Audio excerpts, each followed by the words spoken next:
Hello, everybody. This is Iqbal, Charlie, and Hope from Nairobi, Kenya. Today we are going to learn about tea, and Fiona was kind enough to show us. Enjoy.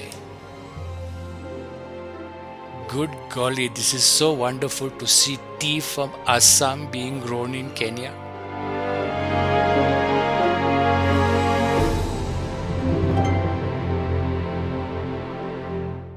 How did you come about dealing with tea? My grandfather was one of the early tea planters. It's come down through the generations, and I'm the third generation to live here, so I'm learning still about tea.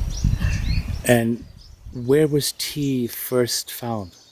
Tea first originated in China, but it also grew in India.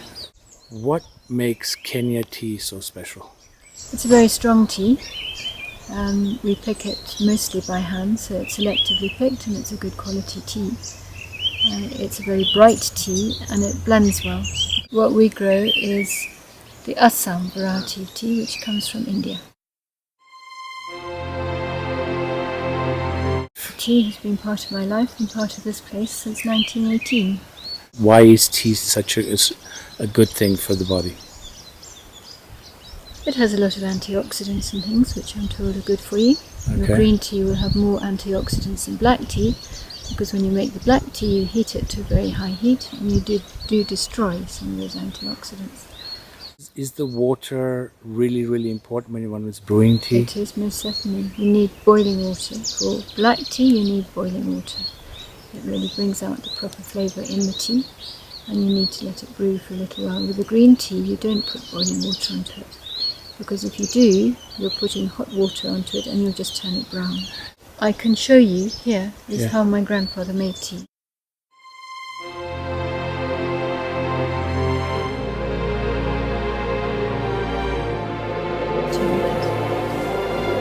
But basically this tea has been pounded in this hollowed out tree trunk to open up the cells, so that you're beginning to get it starting to oxidize, because tea is completely natural. It's just oxidization.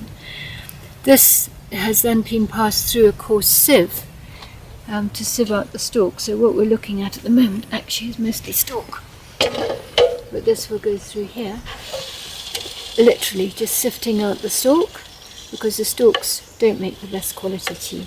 They tend to go orange, and what you're looking for your tea is a really black leaf. The blacker your tea, the better it is. So that will just be sifted out, and you can see how you've got your smaller leaves here. And then my grandfather would just leave these to oxidize in the air. Okay. At the factory, they actually speed it up by blowing air through it so that it oxidizes faster. Air at just the right temperature.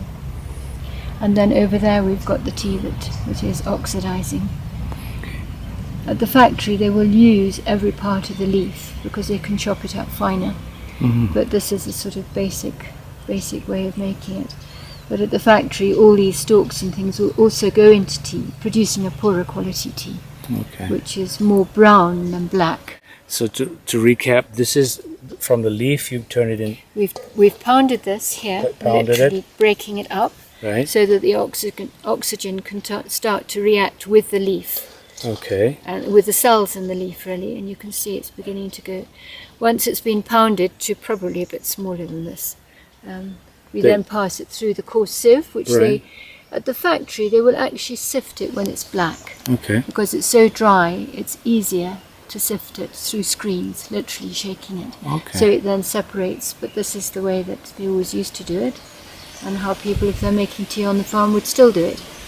That is not quite the end product, because you've got to let that oxidize and start to turn into tea.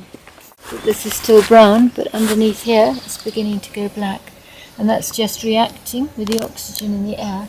This is your end product here, which has now been dried. It's the oxidized tea that's gone a sort of golden orangey color, and then heated to a very high heat. Coffee has got this caffeine, and they say tea has also got it's got more caffeine. More caffeine, so it's. But we absorb it differently in our bodies. Okay. You get an instant spike with the coffee when you drink it to keep yourself awake. Right. Whereas with tea, it's more gradual. You don't perhaps notice that you're absorbing it. Well, in the British tradition, they used to say, have a cup of tea to calm you. Absolutely. You would drink coffee to stimulate you, and you drink hot sweet tea probably to calm you down. If you had a shock or something like that. Yeah. You need tea. I remember as a kid always used to say, have a cup of tea in England. All right. Thank you. Right, everybody, it's time for a cup of tea, don't you think? Join us.